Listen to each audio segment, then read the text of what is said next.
How does a Colombian-born orphan convince billionaires, diplomats, and investors that he's a Saudi prince for over 3 decades? This is the astonishing story of Anthony Gignac, a master con artist whose audacious deceptions led him to amass millions, live a life of luxury, and ultimately face justice. Born as José Moreno in Colombia in 1970, Anthony Gignac's early life was far from regal. Orphaned alongside his younger brother Daniel, the duo faced a challenging childhood. In 1977, at the tender age of 6, Anthony and Daniel were adopted by a middle-class couple from Michigan, offering them a chance at a new life in the United States. However, the allure of wealth and status captivated Anthony early on.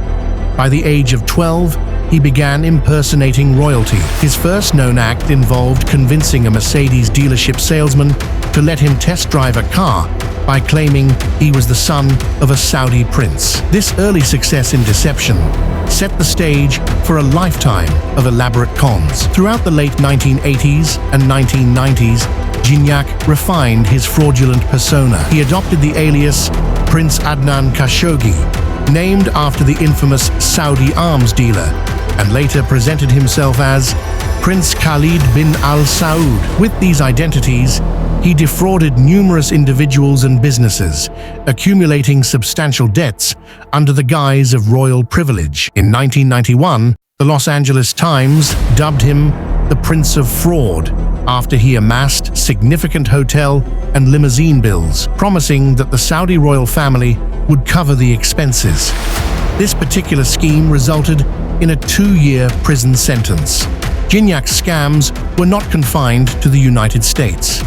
In 2015, collaborating with British businessman Carl Marden Williamson, he established Marden Williamson International LLC. This fraudulent investment company was designed to solicit funds from investors worldwide, promising exclusive business opportunities purportedly accessible through his royal connections. To bolster his facade, Gignac immersed himself in the trappings of wealth. He adorned himself with expensive jewelry, designer clothing, and accessories befitting his royal persona. Gignac acquired luxury cars, including Ferraris and Rolls-Royces, often flaunting them to reinforce his image. He rented a 2-bedroom condominium on Fisher Island, an exclusive enclave in Miami, at a cost of $18,500 per month. His Instagram account showcased a lavish lifestyle, featuring images of yachts, private jets, and even his dog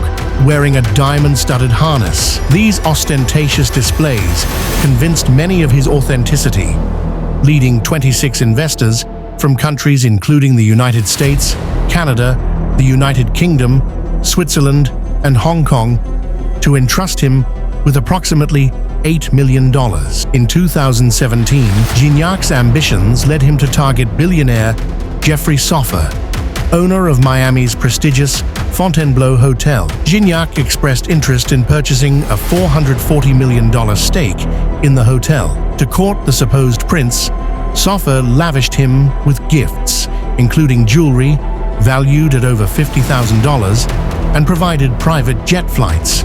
However, cracks in Gignac's facade began to appear during a trip to Aspen.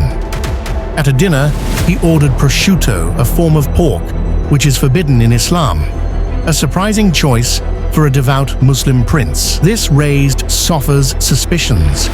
Further investigations revealed that Gignac did not own the Fisher Island property he claimed, but was merely renting a single condo. Recognizing the depth of the deception, Soffer's team engaged a private security firm, leading to the unraveling of Gignac's true identity. The Diplomatic Security Service, DSS, took over the investigation, uncovering Gignac's extensive history of fraud and identity theft. In November 2017, he was arrested at John F. Kennedy International Airport, found in possession of fraudulent documents and unauthorized credit cards. In 2019, Gignac pleaded guilty to multiple charges, including impersonating a foreign diplomat, aggravated identity theft, and wire fraud. U.S. District Judge Cecilia Altanaga sentenced him to 18 years and 8 months in prison, highlighting the sophistication and audacity of his schemes.